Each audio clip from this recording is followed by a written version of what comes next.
कथा तेने सदा चित्ता समाधान, सर्व सुखल्यालो सर्व अलंकार, आनंदे निर्भर डुलत असो. प्रस्तुत कीर्तन रूपी सेवेकरिता म्हणजे निरूपणाकरिता प्राप्त असणारा अभंग महान भगवत भक्त जगद्गुरु श्री संत तुकाराम महाराज यांचा अत्यंत प्रसिद्ध महत्वाचा भगवंताच्या नामाने प्राप्त झालेली जी समाधानाची स्थिती आहे त्या समाधान स्थितीचं चिंतन करणारा गोड असा 4 चरणाचा अभंग आहे. या अभंगातून जगद्गुरु श्री संत तुकाराम महाराज सांगतायत, सदा नाम घोष करू हरिकथा. याचे परिणाम काय, तर याचे 4 परिणाम महाराजांनी या अभंगातील 4ही चरणातल्या उत्तरार्धातून सांगितलेले आहे. सदा नाम घोष करू हरिकथा याचा पहिला परिणाम सांगतात, तेने सदा चित्ता समाधान. 1. सदा नाम घोष करू हरिकथा याचा दुसरा परिणाम सांगतात, आनंदे निर्भर डुलत असो. 2. सदा नाम घोष करू हरिकथा याचा तिसरा परिणाम सांगतात, देहीच विदेही भोगू दशा. 3.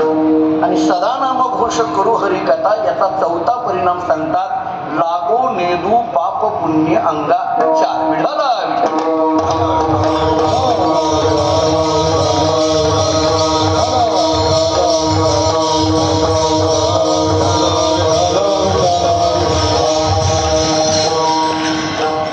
पवित्र भूमी धाराशिव या नगरीमध्ये संत गुरुबा काकांच्या पदस्पर्शाने पावन झालेला हा सगळा परिसर आणि अशा एका अत्यंत पवित्र पावन परिसरामध्ये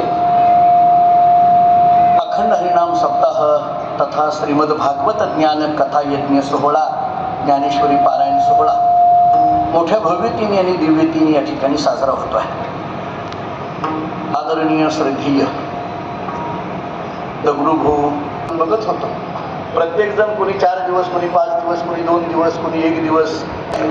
हा एक फार मोठा दुग्ध शर्करा योग आहे. एरवी या इतक्या सगळ्या साधूंचं एकत्रित पद्धतीने दर्शन आपल्याला झालं नसतं आणि वारकरी संप्रदायातली इतकी सगळी पूजनीय मंडळी एकत्रित पद्धतीने सगळ्यांना आपल्याला त्यांचा लाभ घेता आला नसता. परंतु वकील साहेबांचे असणारे सगळीकडे असणारे संपर्क म्हणा, संबंध म्हणा, वारकरी संप्रदायाची त्यांनी केलेली सेवा आणि उत्तरेतील साधू समाजाची सुद्धा केलेली सेवा, ही सेवा या सोहळ्याच्या निमित्ताने फलद्रूप होते. मला फक्त या निमित्ताने एकच म्हणायचं आहे, एक वारकरी वकील काय करू शकतो त्याचं हे उदाहरण आहे. आणि मला जरा वकील शब्दाबद्दल अधिक प्रेम आहे. त्याचं का आहे या सगळ्यांना मंडळींना माहिती आहे. त्यामुळे एका वकिलाने जर इतकं नियोजन केलं असेल तर त्याला कीर्तनाला सुद्धा वकील पाहिजेच नाही असं नाही. त्यामुळे माझी योजना आहे असं म्हणायला हरकत नाही.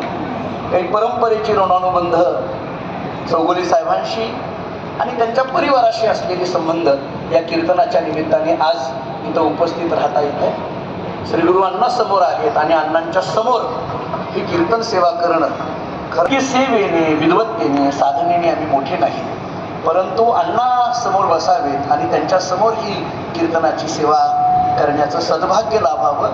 मला वाटतं की हे क्वचित पुत्राच्या संबंधाने लाभतं. एका अर्थाने साधारण या अभंगाचं जर चिंतन आपण करायला गेलो तर सदा नाम घोष करू हरिकथा तिने सदा चित्ता समाधान. या अभंगातील सगळ्या शब्दांचा माझ्या अल्प वेळेमध्ये किती वेळ विचार होणार आहे मला माहीत नाही, पण या अभंगातील काही शब्दांचा आध्यात्मिक अर्थ सत्य कालाच्या अनुषंगाने किती महत्वाचा आहे तेवढा मला सांगायचं आहे. अभंगाच्या पहिल्या चरणातील समाधान या शब्दाला थोडं अधोरेखित करा. अभंगाच्या दुसऱ्या चरणातील आनंदे निर्भर डुलत असो इथल्या आनंद शब्दाला जरा अधोरेखित करा. अभंगाच्या तिसऱ्या चरणातल्या देहीच विदेही भोगू दशा इथल्या विदेही शब्दाला जरा अधोरेखित करा.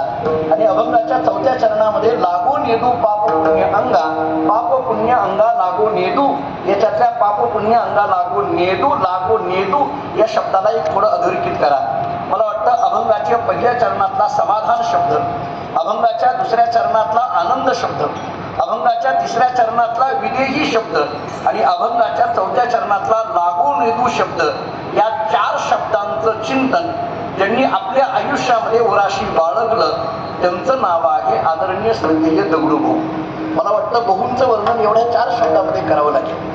त्यांच्याकडे बघितल्यानंतर लक्षात येतं समाधान म्हणजे काय असतं हे त्यांच्या चेहऱ्यावर दिसून येतं, आनंद म्हणजे काय असतं हे त्यांच्या चेहऱ्यावर दिसून येतं, विदेही स्थिती म्हणजे काय असतं हे त्यांच्या चेहऱ्यावर बघितल्यानंतर दिसून येतं आणि लागू नेदू पाप पुण्य अंगा हे काय असतं हे त्यांच्या चेहऱ्यावर बघितल्यानंतर दिसून येतं. तुमच्या माझ्यापैकी सगळ्यांना प्रश्न पडत असेल या स्थितीपर्यंत जाण्याकरता काय करावं लागेल. तुकोबारांनी त्याचं एकच उत्तर दिलंय, सदा नाम घोष करू हरी कथा विठाला.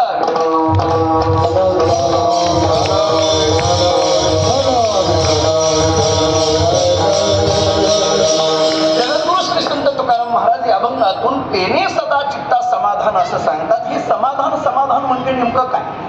मराठी भाषेमध्ये काही शब्द असे आहेत की त्या शब्दांच्या चर्चेपेक्षा सुद्धा त्या शब्दांच्या अनुभूतीला फार महत्व दिलं जातं.